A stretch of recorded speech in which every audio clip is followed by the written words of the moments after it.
Déjeme hacer un alto en el camino relacionado con el tema de desapariciones en México, porque ese es un momento muy importante.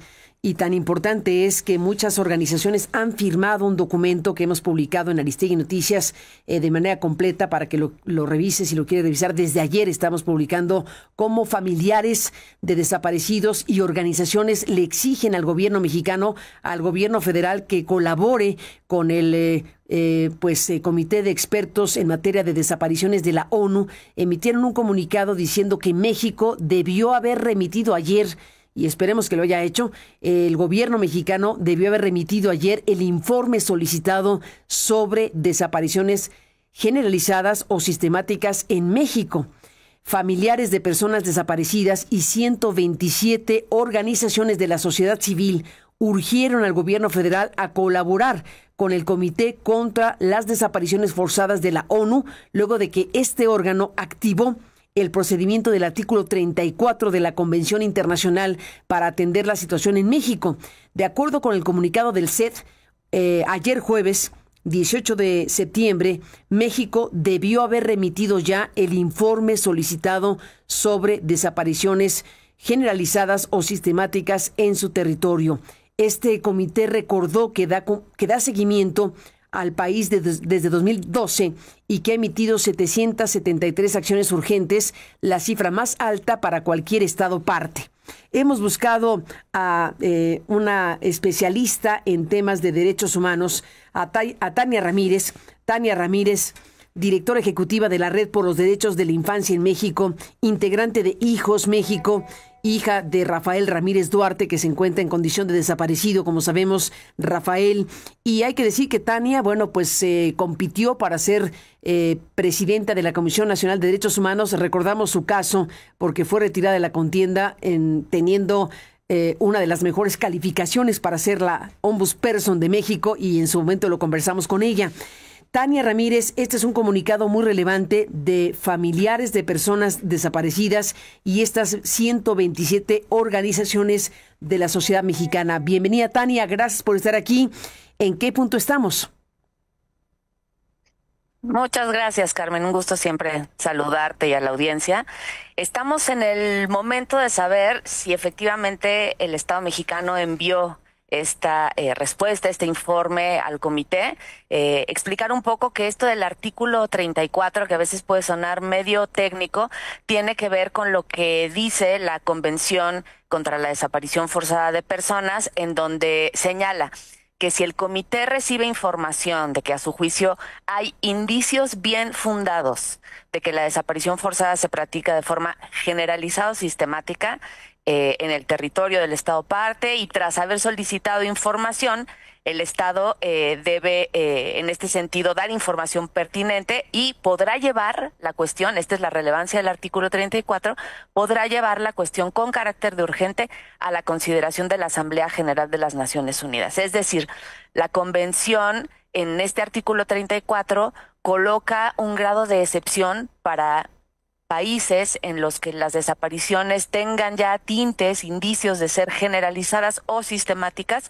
Ahí hay una gran discusión sobre qué es cada cosa, para que sea incluso la Asamblea General quien tome nota de esto. Estamos en ese proceso. El comité ya activó ese artículo, solicitó entonces información a nuestro país, al gobierno de México, y para el día de hoy México lo tendría que haber enviado. Las organizaciones que comentabas, familiares, construimos un informe paralelo en donde también le hicimos llegar al comité las informaciones que, bueno, tampoco es nada nuevo, Carmen. Tú misma y en los medios hemos estado difundiéndolas sobre cómo hay patrones generalizados de desapariciones en distintos estados, por distintos grupos de población, etcétera. Entonces esperamos ahora que el Estado mexicano haya enviado su información para tener noticias del comité sobre qué prosigue con la activación de este artículo de la Convención.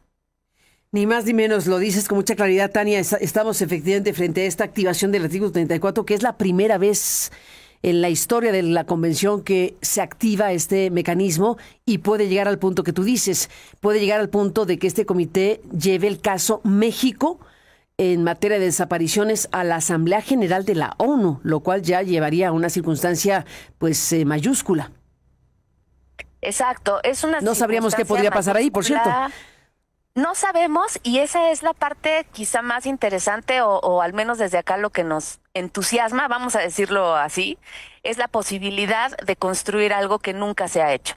Porque algo que también reconocemos en este comunicado que leías es que en México se han hecho leyes, tenemos la Ley General en materia de desapariciones, se han construido sistemas de conteo, hay fiscalías especializadas, hay protocolos, y aún así las desapariciones siguen sucediendo y aún así las desapariciones siguen impunes. Entonces, esta puede ser una oportunidad extraordinaria de hacer lo extraordinario, porque lo ordinario que ha hecho nuestro país no ha dado resultados, ¿no? Y me parece que hay que tomarlo como oportunidad. Esa es la valoración que hemos hecho en los colectivos que estamos activando esto, de que esto se entienda, Carmen, y me importa mucho decirlo para tu audiencia, no como un ataque a este gobierno.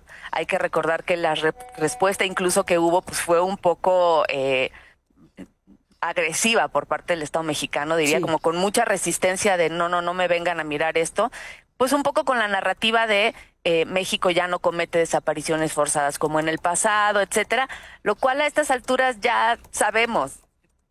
Quienes llevamos décadas en esto sabemos que las desapariciones no son iguales que las anteriores, pero negar que las desapariciones pueden ser forzadas, es decir, incluso con la participación de elementos del Estado, no ayuda. Y más bien habría que entender que está habiendo apoyo, autorización, anuencia de algunas personas servidoras públicas para hacernos cargo del problema y entonces hacer eso que resulta extraordinario. Nunca ha sucedido, nuestro país sería el primer país para el que se activa esto. Entendemos que puede haber nerviosismo en este sentido, pero ojalá lo tomemos como una oportunidad histórica para hacernos cargo de algo que es efectivamente extraordinario. O sea, las cifras de desapariciones son ya inadministrables, la crisis forense, todo lo que se ha hecho no ha servido para detenerlo. Más de 133,000 personas desaparecidas de 2006 a 2025, más de 72,000 cuerpos sin identificar acumulados en lo que ya se ha dicho como la crisis forense.